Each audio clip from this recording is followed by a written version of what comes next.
All right, so bear with me here. Little, little bicycle maintenance here for you.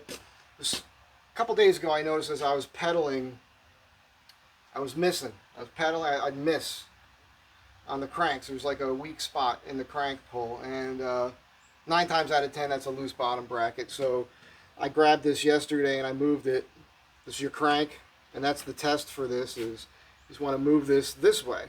All right. So if there's wiggle in there, there's not supposed to be. So I tightened that up this morning um, in my living room. I'll explain that to you in a moment. And then I also noticed that I had a little bit of play. Get this so you can see it maybe. Right here in the wheel. This is the craziest thing because I just had plenty of play and now there's none. Oh, that's because of the way the crank was. So the crank had engaged the brake a little bit. What's happening is when you kick back on this inside here, there are these two shoes, and there's like this cone nut that goes in and out. It's spring loaded. So when you engage the rear brake, this cone pushes in at those shoes and it pushes them out, and they lock up inside the hub on the walls of the hub. It's kind of like a drum brake on your car. So you got to unlock the brake, make sure that's unlocked, and now you can see I got a little bit of wiggle in here. And so it's the same sort of thing. There's a cone nut in here, and I'll show it to you.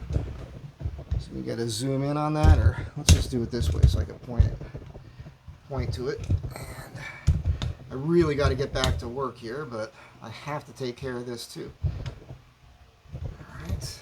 You kind of see it right there. Oh boy. I'm trying to piece of wood or something, but that's the cone nut right here, and there's a flat spot, and that's where this wrench can fit in right there. So what I have to do is I have to loosen this here, then I have to loosen this other nut that's locked up against that cone nut, then I have to tighten the cone nut a little bit, then I have to tighten that nut back up to that, and then I have to tighten the axle bolt back on. You'll notice all the washers. That's because this was spaced for 135 because I had gears on it at one time, and I'm keeping the spacing in case I ever want to do that again. So there's a whole lot of washers on that to make it work. And this is a vintage Bendix. They call a Red Band. It's a Red Band 2 that I rebuilt myself. No big deal. Let's go over here real quick so I can explain this to you. All right, so on this side of the bike, this is all reverse thread. And this thing here with the two grooves in it, that's a cone nut. On the other side of that in there is what's called a race with a bunch of ball bearings in it. And then this piece of steel right here is the bearing cup right there. This is called American bottom bracket. So what happens is, and this happens with, it's going to happen with 50% of your builds. I've built a ton of bikes. Sometimes they loosen, sometimes they don't. And the way I like to do it is I like to tighten that cone nut, right, this one right here with these slots in it, to the point where when I crank on this, I can feel the bearing, so it's a little over tight. Then I tighten the nut down, but I don't make it super tight. Then I back this up so that I'm tightening this cone nut to the back side of this nut. Now, when I built this bike a while ago, I'll just explain it to you now in full frame. I'm so pro. So initially when I built this bike, it was several years ago, and I rode it on a couple rides with the fellas down at the beach, and then I hung it up. I think I commuted on it a couple times, and it got a flat tire, and it just hung on the ceiling of my living room for a couple of years, and now I'm riding it every day. So it's essentially kind of still a new build. It just had a ton of dust on it and everything from hanging up in the house. At any rate, lefty loosey, righty tighty doesn't work here. It's the exact opposite. So what I had to do is I had to turn it to the left to make that tighter against the bearings, then tighten this down, then back this out by driving a screwdriver in that little groove this way to lock that nut, the cone nut, back up against the backside of this nut right here. And now it's perfect. There's no play, and she's pedaling perfect.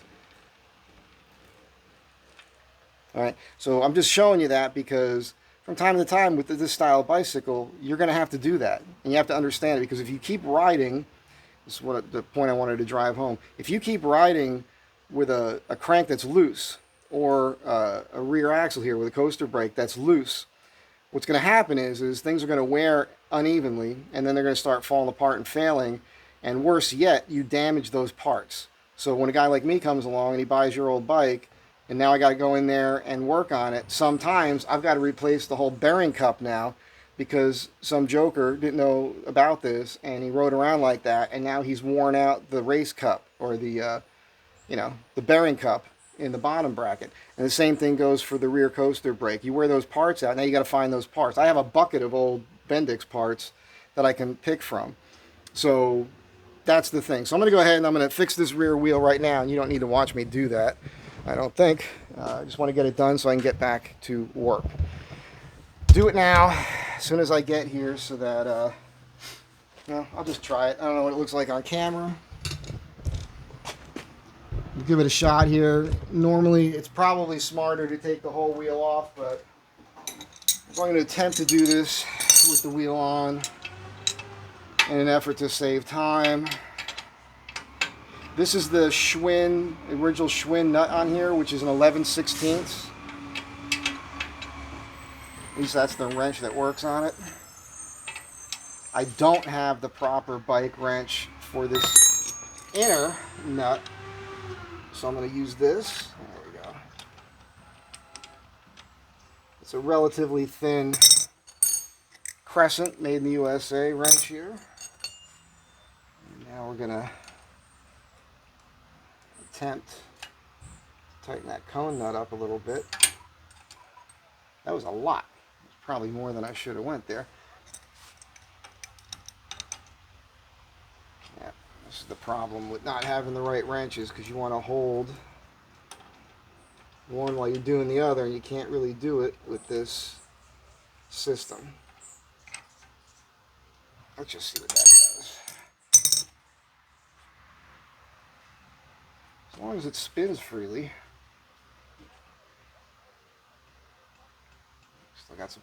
When I tighten this up, we'll lose the play as well. Anyhow, this is the tedious part about coaster brakes, man.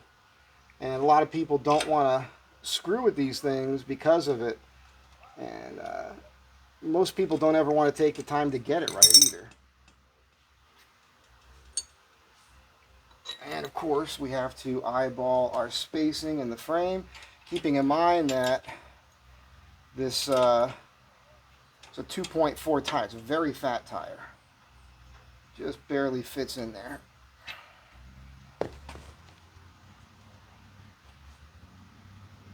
That's a little snug.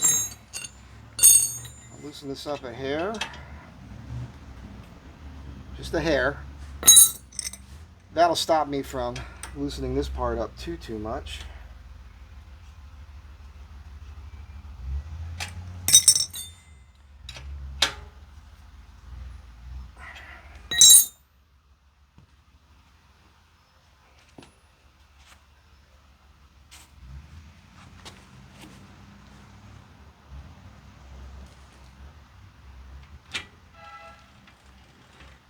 Yeah, it's too tight. I can feel the bearings in the chain and everything. It's okay. So this is the tedious nature of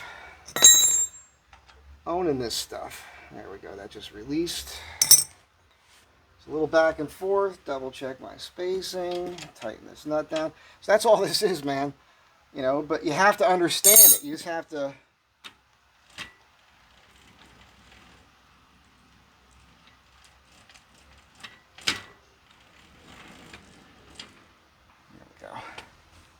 Oh, that's good. No more play in the wheel. These wheels were built by David Marchese.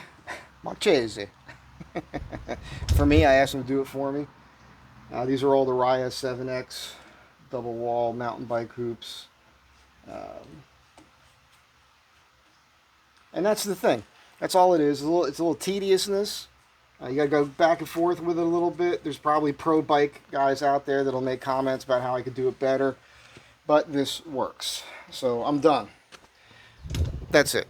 So it's just one of those things. If you have a coaster brake bike with an American bottom bracket, keep in mind, for those of you guys that don't know, this is a Tioga BMX crank here.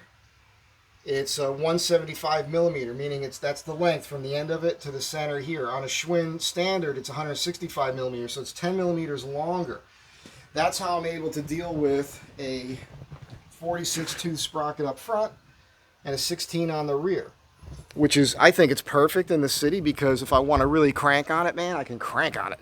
You know, I do have to get out of the saddle every day on my rides when I go up an incline, but that's a better workout. I'm doing this for the exercise, people. It gets me around, but I'm doing it for the exercise. I see people on everybody keeps, get an e-bike. You get no exercise with an e-bike, bro.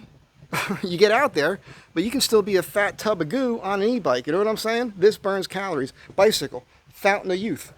This machine is the fountain of youth. So get yourself an old bike, teach yourself how to work on it, figure it out. You're going to, I don't drive this home enough, but hobbies, doing things on your own with your hands,